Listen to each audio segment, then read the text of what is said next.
Bom dia, pessoal. Pessoal, retornando aí a questão que nós vimos do renascimento, né? Nós vamos ver que abordando o renascimento e a formação da mentalidade moderna, né? Então, o renascimento, ele foi um movimento cultural e artístico que se baseou na recuperação da cultura da Grécia e de Roma, antigas, né? Você tem arte, literatura e línguas nesse período de renascimento. Porque até então a gente sabia que a Igreja Católica, ela comandava, né, a mentalidade das pessoas. Então ela dizia que as pessoas tinham que aceitar seu destino porque era obra de Deus. E a igreja é quem dominava o domínio, todo o conhecimento durante o período da Idade Média. Com o Renascimento, o homem muda essa mentalidade. Sua mentalidade passa a ser diferente, né? Na localização, mais precisamente, que nós não tínhamos ainda feito essa abordagem, é uma abordagem diferente, né? O espaço temporal tem a Itália, né, nos séculos XV e XVI, né? E expandiu-se pelo resto da Europa. Por que a Itália? Né? Nós vamos ver por que a Itália. Por que a Itália? A Itália estava dividida em vários estados e alguns deles eram muito ricos. Então, esses estados ricos, os mecenas, né, os homens ricos, né, como tem aí embaixo, ele ajudava os artistas e financiavam os artistas e a ciência e essa maneira de pensar diferente. Por quê? Porque com a ciência eles ganhavam dinheiro.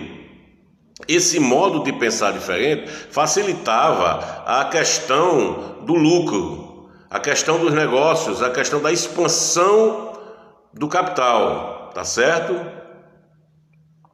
Alguns desses estados, como Gênova e Veneza, eles rivalizavam entre si, certo?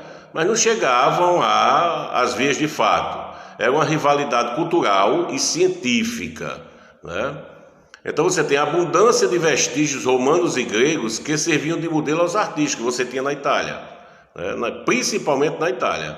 A abundância desses vestígios de Roma e Grécia. Você sabe que a filosofia ela nasce na Grécia e ela dá uma maneira de pensar diferente, uma maneira de pensar o mundo, já que a filosofia é a mãe de todas as ciências, ok?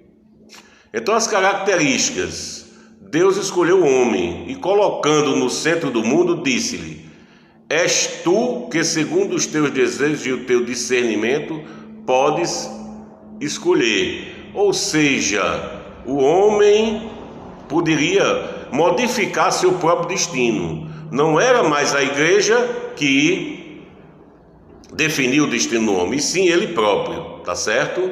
Ok? As características do renascimento. Nós temos aí a questão do antropocentrismo, né? O que é antropocentrismo? O homem passou a estar no centro do universo e das preocupações humanas. Tudo é feito à medida do homem, para o bem-estar do homem e para a sua valorização.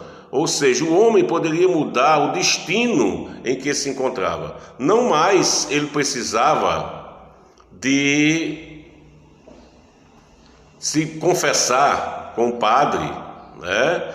E o padre dizia a ele que ele aceitasse seu destino, que ele não poderia mudar. Se ele nasceu daquele jeito, ele ia morrer daquele jeito, porque foi o destino traçado por Deus para ele. A gente sabe que isso não é verdade. Você pode mudar seu destino. Uma pessoa pode nascer pobre, estudar e morrer rico, ou morrer bem de vida, né? Com um bom emprego, porque estudou, né? Fez pós-graduações aí, né? Fez concursos e tal, e ter uma vida boa, né? Ter uma vida folgada. Não necessariamente é obrigado que ele tenha que nascer pobre e morra pobre, como o inverso, né? O homem pode nascer rico, porque ele nasceu rico, ele vai morrer rico. Não, ele pode perder tudo e morrer pobre. Isso aí não é um destino, isso é uma escolha. Nós escolhemos para a nossa vida, né? Tem um ditado desse seguinte, que quem planta vento colhe tempestade, não é isso? então nós escolhemos o nosso próprio, nós podemos fazer nosso próprio destino, tá certo? É isso que o renascimento cultural e científico ele trouxe, porque o cultural ele muda o modo de pensar, consequentemente a ciência vai se adaptar a esse modo de pensar diferente do homem renascentista, tá ok? Então as características, coloca-te no centro do mundo para a partir daí poderes facilmente observar as coisas. Veja bem, és tu que por tua livre vontade podes escolher o teu próprio modelo e a forma de te realizares pela tua vontade.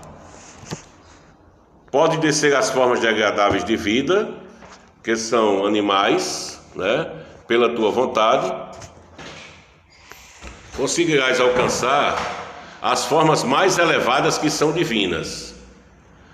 Isso aí é um livro, né, de Pico della Mirandola sobre a dignidade humana, tá certo? Isso aí é sobre a dignidade humana, beleza?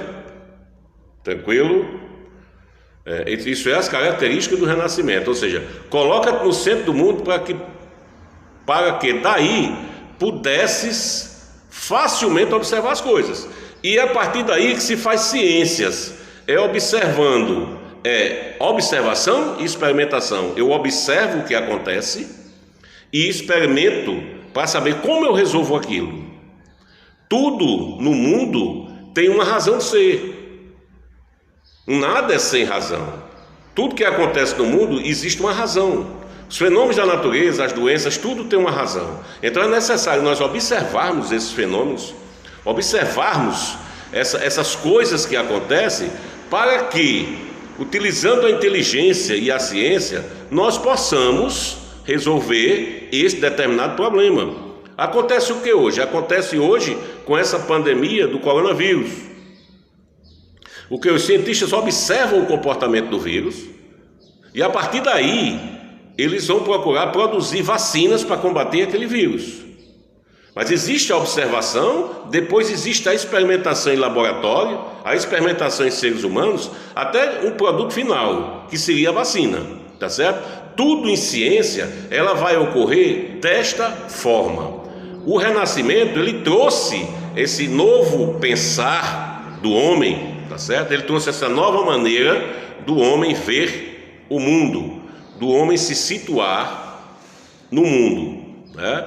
Isso abriu para a filosofia, isso abriu para as ciências de maneira geral, porque eles retomam os preceitos romanos, ou os vestígios, como chamam, romanos e gregos, que é a base da nossa ciência.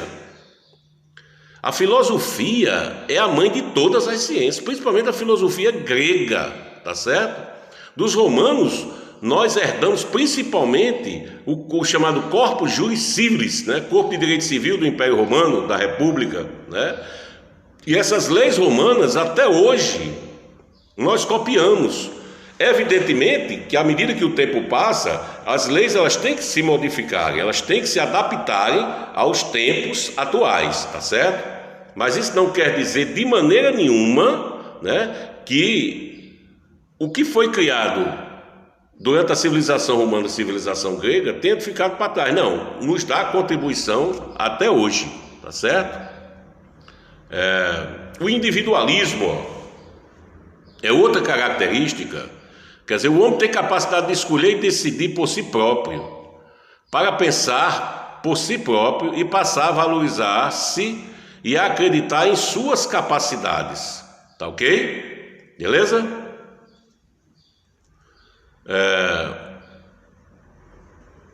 Tem um texto aí, um pequeno texto, um parágrafo que diz assim: no nosso tempo todas as matérias nos interessam. Aprendemos grego, sem o qual ninguém se pode considerar sábio. Hebraico e latim. Considero indispensável que aprendas estas línguas. Certo? Certo? Ou seja, ele diz o seguinte, que a gente tem que aprender o grego, né? Aprendemos grego. sem o qual ninguém pode considerar sábio. Quando ele diz aprender grego, é o que eu acabei de dizer. Ele diz que aprender a filosofia, estudar a filosofia grega, que é a mãe de todas as ciências, né? Para que nós possamos evoluir cultural, humana e cientificamente, né? Essas três vertentes é que está no bojo desse renascimento. Que a partir daí a sociedade ela vai evoluir até os dias de hoje, mas foi a partir do modo de pensar renascentista. É por isso que nós nos batemos tanto com o Renascimento aqui, né? Porque tem mais de um capítulo no livro, né? São praticamente 3 capítulos sobre o Renascimento. Por quê? Porque para que nós entendamos a sociedade atual e o modo de pensar que nós vivemos hoje, é necessário que nós estudemos o Renascimento para que nós tenhamos o conhecimento que foi aí que começou, que foi o começo de tudo, ok? Classicismo e humanismo.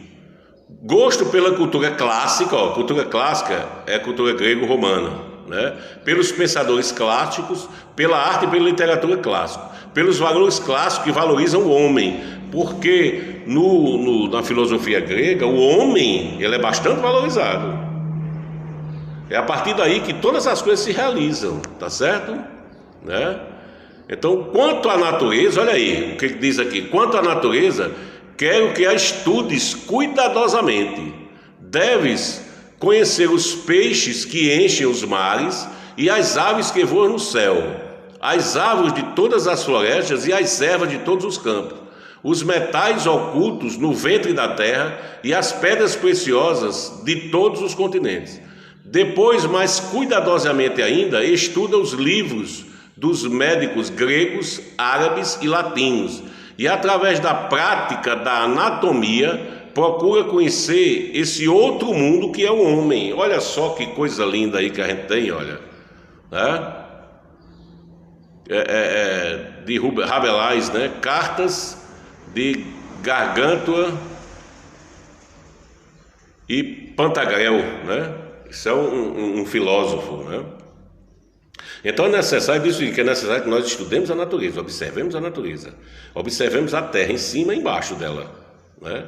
O subsolo e o que está por cima, para que nós entendamos o mundo e possamos, né, modificar ou consertar alguma coisa que nós achamos que está errada, tá certo? É aí onde a gente começa a fazer ciência, né? Outra coisa, naturalismo, ou seja, interesse pelo estudo da natureza física e humana em todos os seus aspectos, né?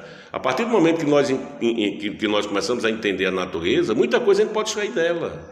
Quando a gente estuda as ervas, a maior parte dos medicamentos eles vêm de plantas, correto? Ele vem de plantas, beleza? A maior parte dos medicamentos ele vem normalmente retirado da natureza, ok? Por último, a gente tem o quê? Chamado Erasmo de Roterdã, que escreveu um livro chamado Elogio da Loucura. Ele diz o seguinte: se alguém julgar que falo mais com atrevimento do que verdade, vem inspecionar comigo as vidas humanas. Este mete no ventre tudo quanto ganha. Poucos dias depois passa fome. Aquele não vê a felicidade, senão no sono e no ócio. Os negociantes mentem, roubam, desfraudam, enganam e consideram as pessoas muito importantes, porque andam com os dedos cheios de anéis de ouro, né? Então, Erasmo de Roterdã, ele aponta para o detalhe de se olhar mais a natureza, né? Se olhar mais o que é natural do que o que é material, tá certo? Essa é outra maneira de pensar, porque quando você olha só o material, você destrói a natureza para ganhar dinheiro. Quando você olha a natureza como um bioma, como um conjunto, você a preserva, né? Para que a vida possa ser preservada, tá certo, pessoal? Então hoje eu vou ficando por aqui, vocês fazem o exercício do Renascimento, comecem a fazer os exercícios, que na próxima aula a gente vai ver se começa a corrigi-los, tá ok? Então um abraço a todos e até a próxima.